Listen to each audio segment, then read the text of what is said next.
what do we have here?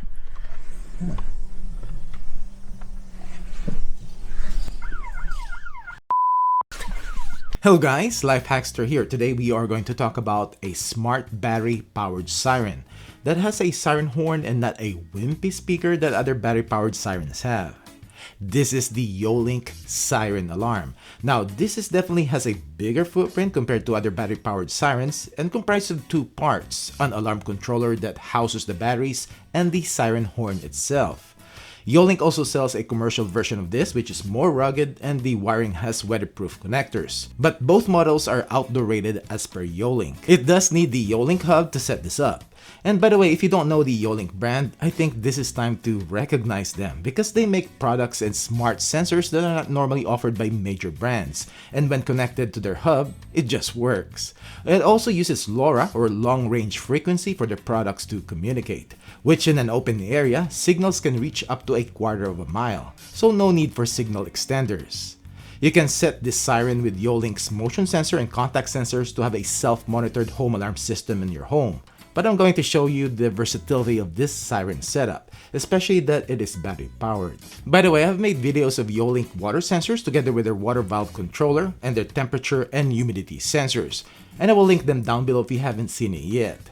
Also, these siren alarms were sent to me by Yolink to be checked out, so thank you Yolink. And if you find this video helpful, don't forget to give it a thumbs up and subscribe to my channel if you haven't done it yet. Thank you and I appreciate it. After the Yolink hub is installed, it is easy to add products and sensors. For this smart siren, connect the siren horn to the alarm controller.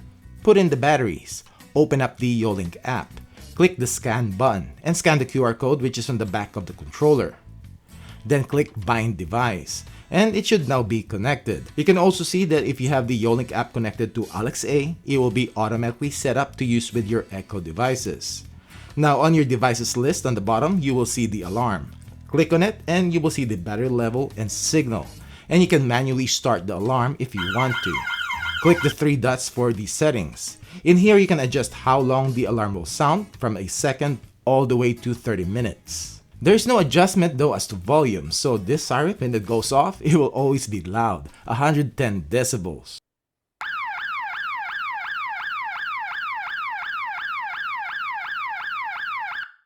Alright, there are 101 ways to set this smart siren up. One thing though that it cannot do, and this is not the fault of the siren, but you cannot add this to your existing non-Yolink alarm system. Like to supplement the alarm sound when your home alarm, like for example the Ring alarm in my case, gets triggered. You can set a specific sensor though if your alarm can integrate with Alexa for the siren to trigger if you set it up as a routine. But what I'll show in this video is to set this up somewhere that it will take advantage of the siren's versatility because it has its own power. Like putting this in your parked car outside. And these for bad people that do car door checks and ransacks your car if you left it unlocked. And I'm gonna integrate it with a contact sensor, but you can even use Yolink's vibration sensor, which I'll make a separate video on. I made a video a while back using Ring's motion sensor inside the center console compartment of my truck, which I still use by the way. And I'll also link that video down below if you haven't seen that one yet. By using Yolink, you will have a longer range, and this will work even if your car is parked on the other side of the street, or if you live in an apartment and you're parked farther away. You can actually place the siren itself inside the car. You can hide it under the seat. And as to the sensor, I'm using Yolink's contact sensor, and I'll be sticking it to the car's center console. Just imagine how startled the person will be with a 110 decibel siren blaring inside the car. They're pretty much going to run away. Setting this up on the Yolink app is pretty easy. We will use automation. Name it, which I'll name mine truck alarm. Click when, device actions, and I'll look for the contact sensor that I named car sensor. Choose when sensor is open. Click the plus sign on the behavior.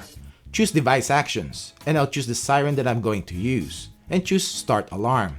By the way, you have to set the duration of the siren at the siren settings, and that's how long the siren will go off. You can also add notification to get a customized notification when the alarm gets triggered. And click saved. One cool thing about this is that you can set it on a schedule, so you minimize accidentally setting it off. On mine, I'll schedule it from 1 AM to 6 AM, which are normally within those times this type of crime happens. So to demo, I just removed the scheduling and set the duration of the siren for 1 second. When somebody opens up the center console compartment in my truck, it will trigger the siren and also send me a notification. There are several things why this setup is better than a regular car alarm. First, it will notify you in your phone that the alarm got triggered. You can even set up an Alexa routine so that when the siren gets triggered, you will get an announcement from your Echo devices. Your car has been opened, check it out. Or you can set up another siren in your house to also go off to wake you up if you're a deep sleeper. Second is you can schedule when the siren is armed. Like in this setup, I just set it for the alarm to be armed from 1 a.m. to 6 a.m. So if you open up your center console outside the time frame, the siren is not going to get triggered, hopefully.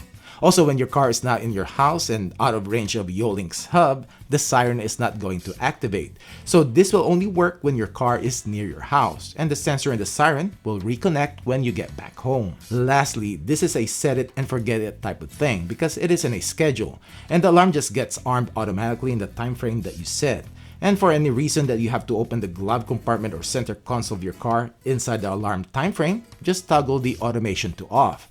Just remember to turn it on again. This setup is not specific to cars, and you can use this also if you have a shed or a barn, which normally will not have its own power or electricity. Just install the siren inside. And for my shed, I already have a ring sensor, and what I can do is just set up an Alexa routine. Just go to the routines in the Alexa app, click the plus sign, name your routine, which I'll name mine Shed Siren, click when this happens, choose Smart Home, and look for your shed door sensor.